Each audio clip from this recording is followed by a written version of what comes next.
De Heer zij met u en met uw geest. We lezen uit het heilige evangelie van onze Heer Jezus Christus volgens Lucas.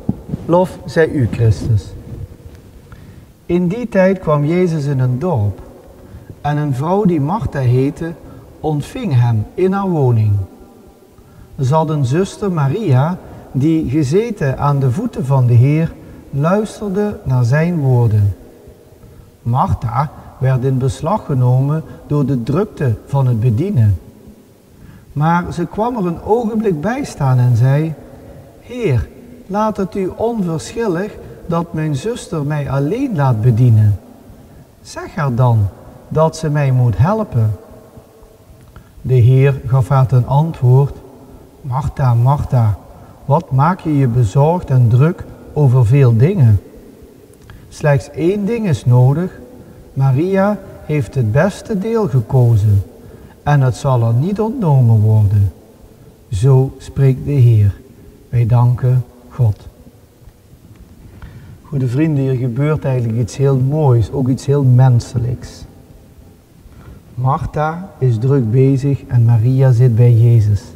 Je ziet het voor je. En die Martha, die komt naar Jezus toe om te bidden.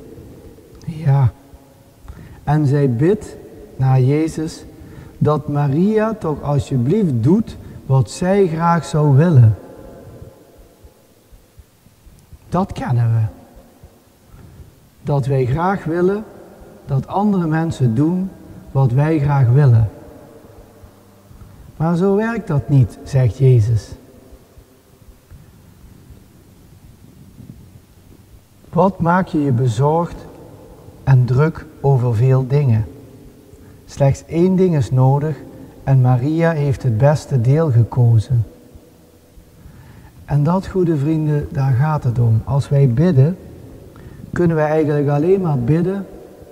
We kunnen voor anderen bidden, maar om anderen naar jouw hand te willen krijgen, dat werkt niet. Dus dat bidden van ons, dat moet altijd op onszelf gericht zijn, naar dat innerlijke van ons, aanpassing van onszelf. Dat gaat misschien lukken, maar anderen je wil opleggen in je gebeden, dat zie ik zo 1, 2, 3 nog niet gebeuren. En toch horen we dat vaak. Bij mama's en papa's, wij gaan naar de kerk, maar de kinderen niet. En daar bidden we dan voor, dat die ook gaan. Maar zo werkt dat niet. Dan moet je, denk ik, heel voorzichtig de waarheid onder ogen durven zien, van dat je meer gaat bidden, zo van: Jezus, geef het ons, dat wij een goed woord kunnen spreken, woorden wekken en voorbeelden strekken. Een woord vinden om onze kinderen op dat spoor te brengen. Dus leg het bij jezelf neer. En dat wij kinderen ergens op kunnen attenderen. Maar we kunnen niet van Jezus verwachten dat hij in één keer die kinderen op een ander spoor gaat zetten en dat hij dan gaat doen wat wij zo graag willen zien. Een heel oud verhaal, Martha en Maria. Martha probeerde dat ook en Jezus die reageert daarop door te zeggen: maar Maria die heeft het beste deel gekozen.